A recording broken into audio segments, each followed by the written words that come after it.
Street Gallery. And we do have these artist talks almost every month, so welcome, welcome, welcome. To get started, could you tell us a bit about how you came to these ideas of these sculptures? I mean, meaning coming to the idea of doing metal sculptures and wood sculptures. What was the inspiration for your show?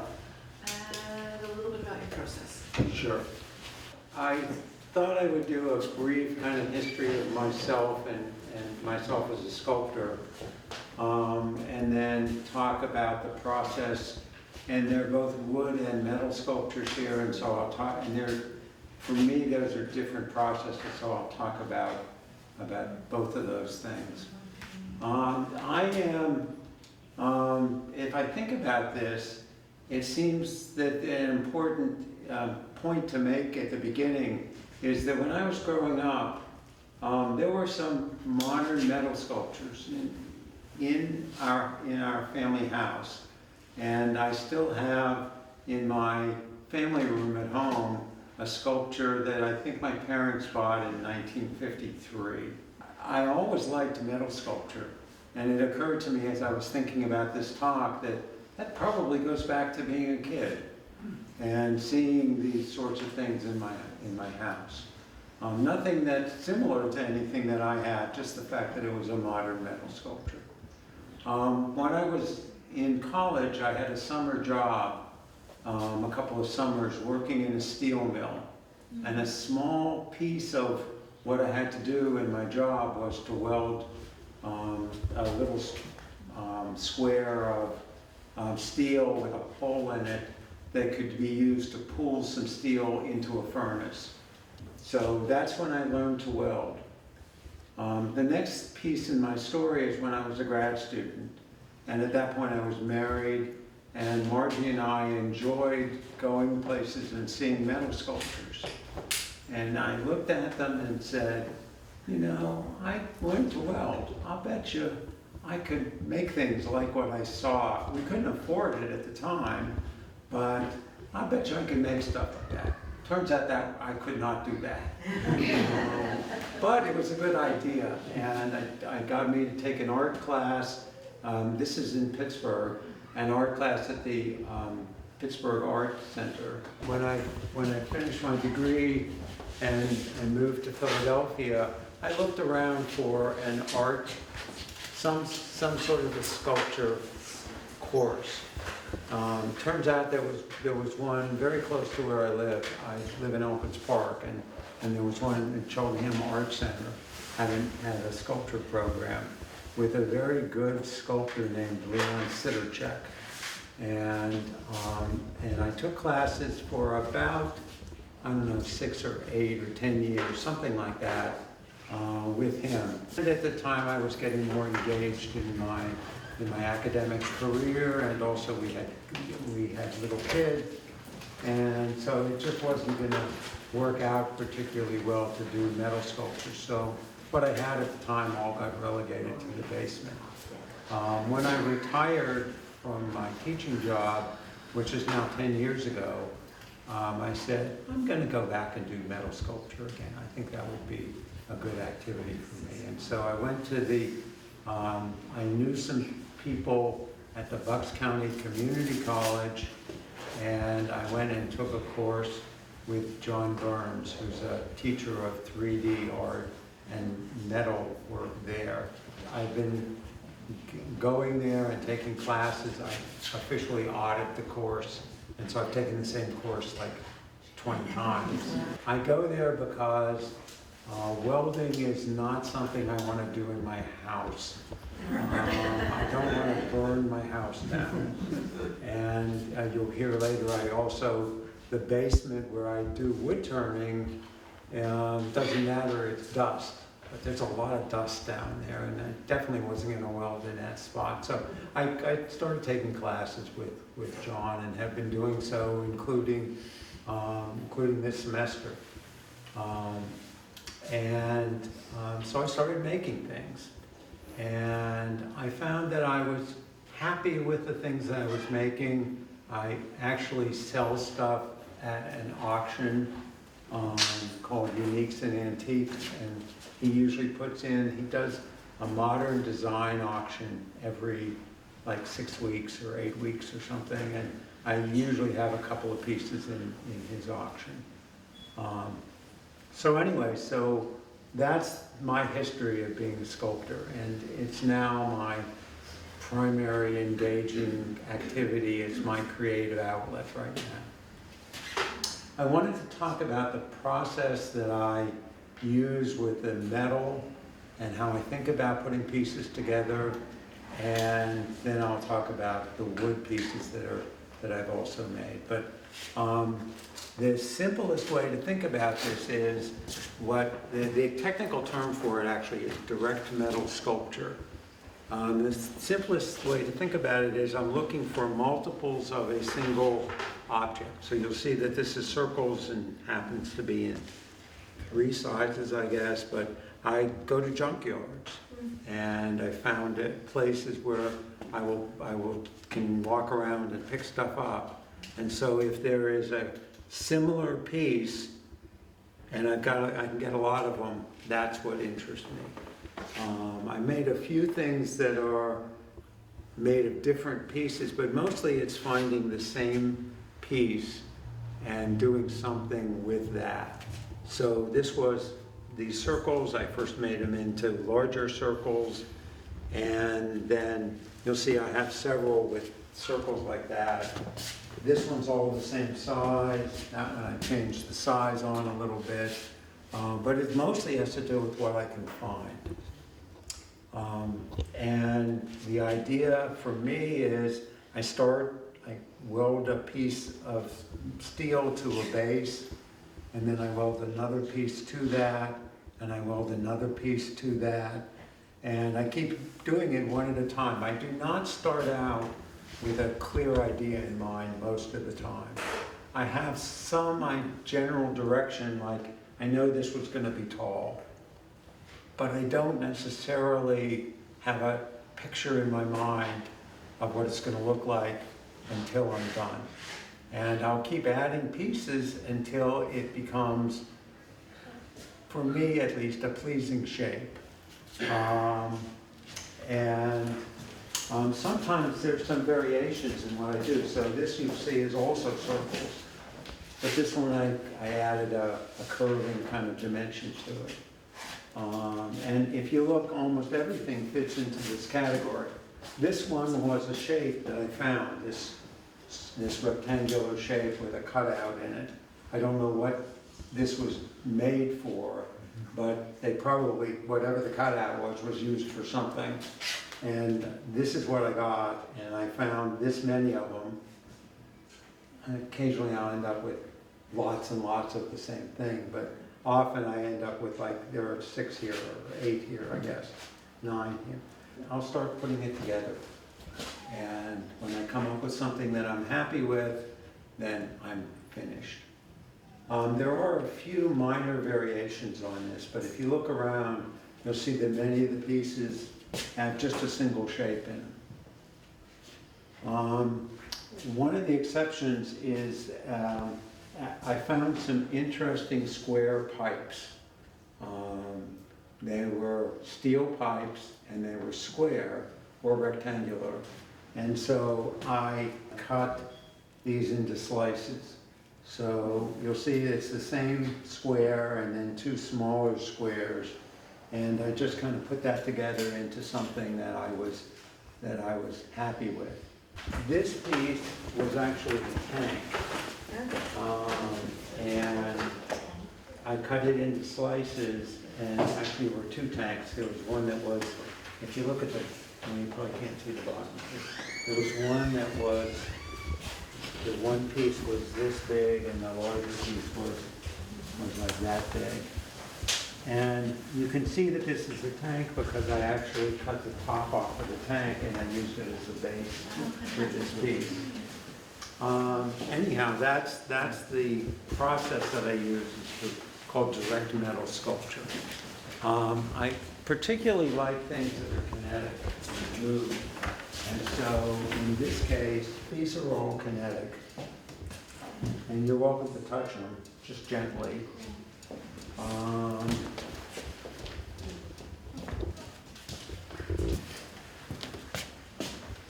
They all move somewhat differently, but they all move. The trick to this mostly is finding relatively thin steel and welding it just on the edges. This is my favorite of the pieces. So you're welcome to touch these later. I even have a sign that says that. I've done things in various sizes, but I'm pretty comfortable. Pretty comfortable as long as I can lift the piece. Some of these get a little heavy. It has to do with the thickness of the steel and how many things. I wanted to talk about these two more pieces. This one, the wrenches. These were old style wrenches with a curve in them. And I found these at a flea market probably 40 years ago. And I really like the shape, and I'm putting one piece and trying to look at it, think about, is it look balanced? Does it have some interesting negative spaces between the pieces? And this one actually turned out, after I got it done, to be a little kinetic, which was like an extra added value.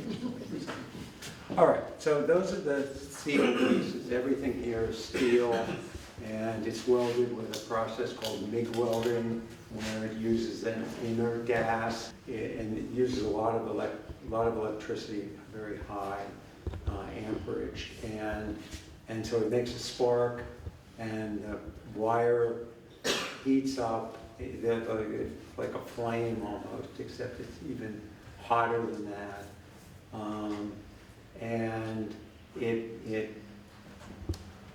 you make the spark, it melts both the wire that's coming through the equipment and also the steel that you're attaching it to, and they all melt together, and it does it in an inert gas, unlike earlier welding where you had to clean the thing off when you were done. It makes a very clean weld. So that's the welding part. I've also made some things in wood. Now there's a difference with the wood pieces. I made these to be things that also moved a bit, not on their own, but if you touch them, they move. And with the wood pieces, I am happy making multiples of the same piece. With the sculpture, because I'm finding objects, I tend to make, everything often looks different. And I've made more than one of a couple of these pieces, but mostly they're individual pieces, and it has to do with what I found.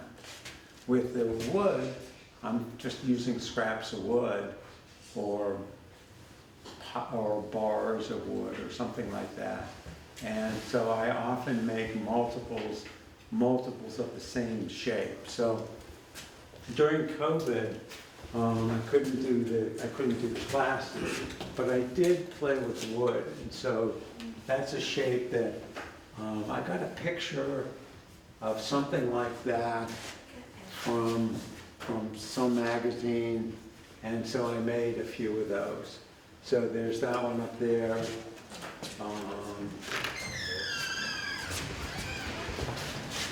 This is the same shape, just smaller. I made a bunch of these, and I'm happy with those. This one is a little different, only in that it's not quite completed. It was intentionally left like this, but I had kind of a series of things. So the wood things often are done as a series. Now that's partially because I also do wood turning. Wood turning is taking a lathe and putting a piece of wood on the lathe and cutting it with a tool, and so everything comes out round. And I have been doing that for about 20 years, and I belong to a wood turning club, and I go to conferences about wood turning, and mostly I don't try to sell those. I mostly give them to friends. So several of my friends that are in the room actually have large collections of my wood turning. Yes, we do. As I was setting up for today, can you hand me that box, please? As I was setting up for today, I found a bunch of very small wood turnings. And I usually do things in the 1 inch to 3 inch size. So what I thought I would do would be to bring some wood turnings and give you some wood turnings. So just pick one of these out and pass the box around. They're all different. They're all signed, although many are very small. They're in the 1/4 to less than 1 inch size.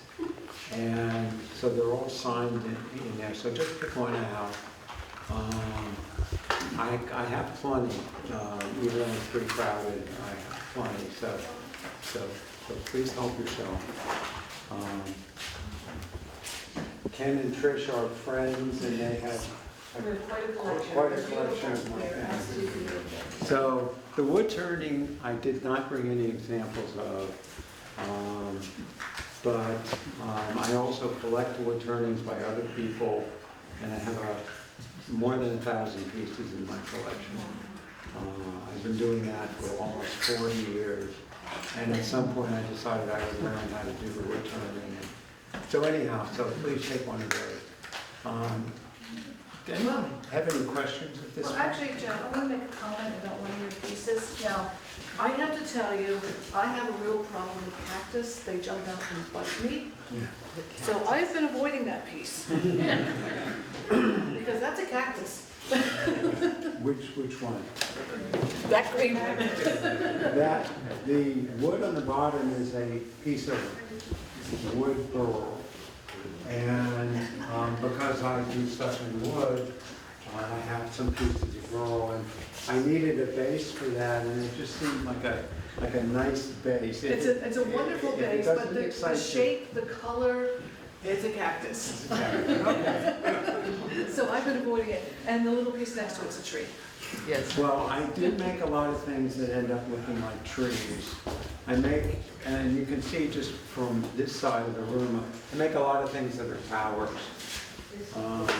Just, I like the balance that creates, and the size of the piece when it's done. So, yeah. You mentioned that you don't plan them out necessarily and you get started.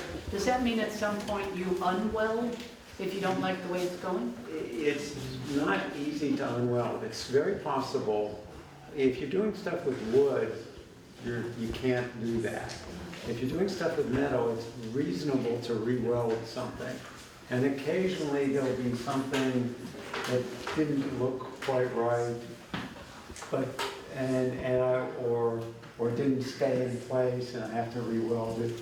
But this one, I'm pretty sure. For example, I started, I made it, I was happy with several features of it, and I stopped. And usually I don't have to re-weld stuff. It's usually my direct metal sculpture seems to work for me. I have a question about the color.